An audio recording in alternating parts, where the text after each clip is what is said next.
Take 3. Welcome back, guys. Drywall Gangsters collaborating with Max Gill again. We've got here is a nice house located in the center of Virginia. We're going to walk you guys through a step-by-step the Drywall Gangsters from start to finish on this beautiful home. First one was better. Keep walking out. Welcome. And then on the knife time. And Max will come back here later and you do it at night. Oh yeah, all done. We're still going. Alright, can we start? Alright. we warmed up. Loud music, are we? Turn it off. Or just turn it down. Yeah, just turn it down. It's alright like that. That was pretty good. Ask Anthony to do that. Ask Anthony to do that. He said I'll pay you my wage, I guess. Yeah, I'm rolling hot. Alright, you get it ready. But I'll cut anything out. Is this Alright, that's enough for that. Max, follow me. So, we've already gone out, we've cut everything out. We like to do that first, just so we don't waste any time, you'll see. So, pretty much, you go around, you find any big bumps like this, you cut it out beforehand, get it all ready. Now, we're going to mix some mud, and then we're going to start patching everything. Now, the biggest thing that helps us at this stage, where is it? Here it is. So this is Accelerator. We'll mix this in with our base. So we've got 60-minute base over there. You add this to your hawk, and then that 60 minutes goes off in about 10. So you pretty much got 10-minute patching base. That way you'll patch everything. By the time you finish patching and mix up the taping, it's all gone off so that everything's flat. So that's going to be the first step, and I'll show you how I put an expansion joint on. So we've got cornice running on this job, so you don't have to worry about being too tight. I put the expansion joint up. Zoom in on this bit. So I'll put the expansion where I want it. I'll mark a line, do the same on the other side, and then I'll snap that chalk line. That way when I glue it, I'm not guessing what's straight. You just follow the line, and then you've got a perfectly straight expansion joint. Do that straight away.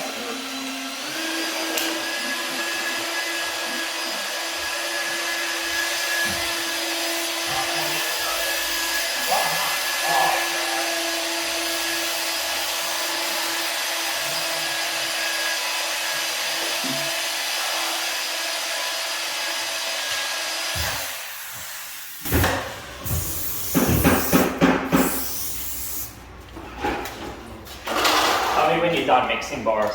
Wait, just like freak on.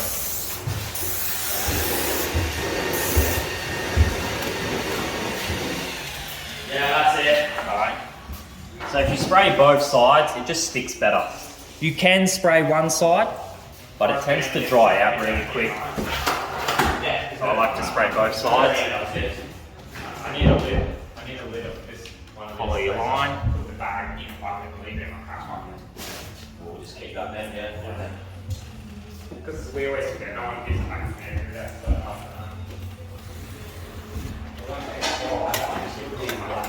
yeah, you just start.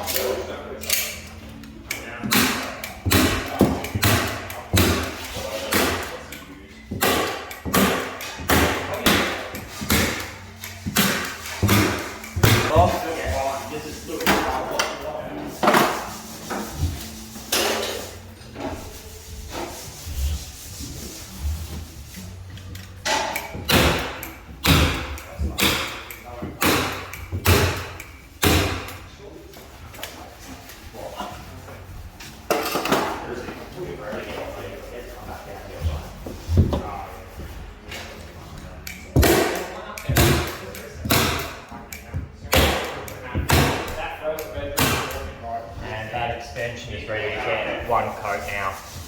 Last I checked, the rules were, I think it's 150 mil every staple. I mean, it seems a bit excessive to me, but they're the rules. I didn't know that one. Yeah, if you look it up. This is the glue that I like using at the moment, but it is really solid. So when you put something on, you've got no time to move it or adjust it. When you've just got a straight line, it's good, but when you've got something where you might have a curve or something's not perfect and you need a little bit of time to play with it, I'll use trim pegs instead. This takes a bit more to set, so you've got a bit more time to work with it before the glue kicks in. But yeah, generally I like to use this one more. It's way stronger. If I were to try and pull that off right now, paper would rip with it. That's how strong it is. Just showing why you put water in it and why it gets clumpy, shit like that. Do that on the next one. Yeah, so they've grabbed some mud from there. That's 60 minutes. You put a teaspoon of this in your mud, and you got about 10 minutes now until that goes off. So for pre-filling and stuff like that, it's perfect. Also for patch jobs that you want to finish in the day, perfect as well.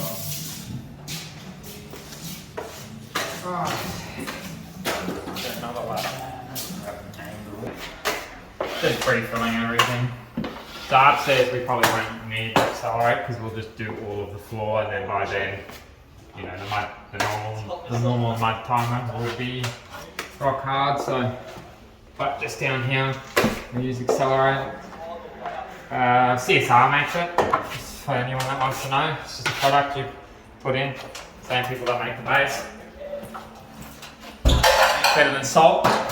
It's going to be in my my drywall repair kits. So we just fill sometimes. Oh yeah, we fill steps, you know, steps, damages, whatever. Just make it as flat as you can before the tape goes on.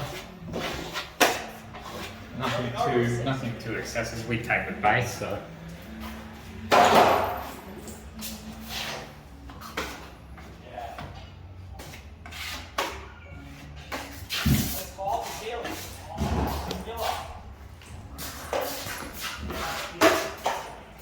Pretty good though, the sheeting's really good on this job. It just looks clean. Yeah, it's barely got any damage, like damage delivered on the board, let alone like the sheeters look like they've damaged anything. It's pretty good.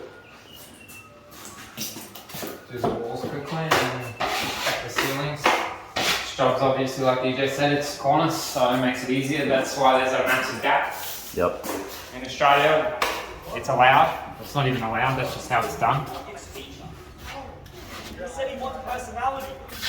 You have it, Dave. They're arguing over actors. You have it. They're arguing over who's a better actor. You're a star.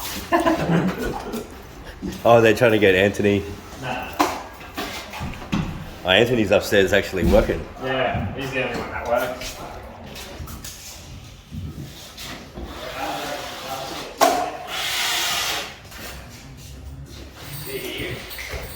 Andre, what? Can you pass on to these 6-inch screw here? Oh, you know, this real estate agent and nothing. You can splice all the videos together if you want of an external, so we'll code it. Yep. Put it on, I'll do everything. So normally what I do with just a normal stand up, I'll staple it off top and bottom.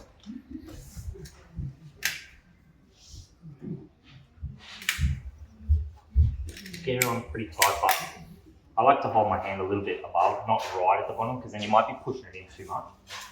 That way it floats itself a little bit. Fill in. Go to the top. Same thing.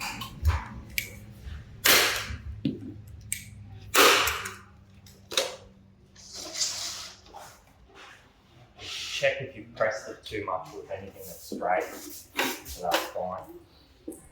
That way now it's tight for the cornice and it's tight for the skirting line. You haven't pulled it out too much.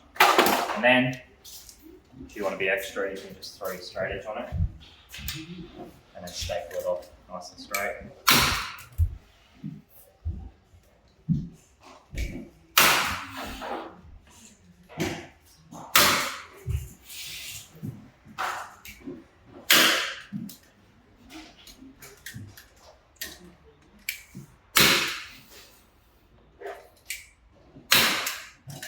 They're not always going to be straight, but when you've got no cabinets or anything coming up to it, it doesn't really matter. You can just staple it off with a small curve, since we can't really see that.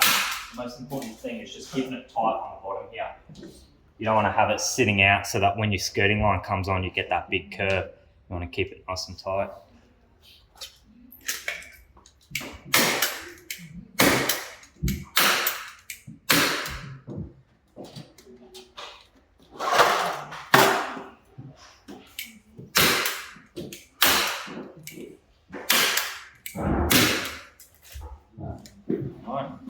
That's on, so now we just got to put 3 more coats on it.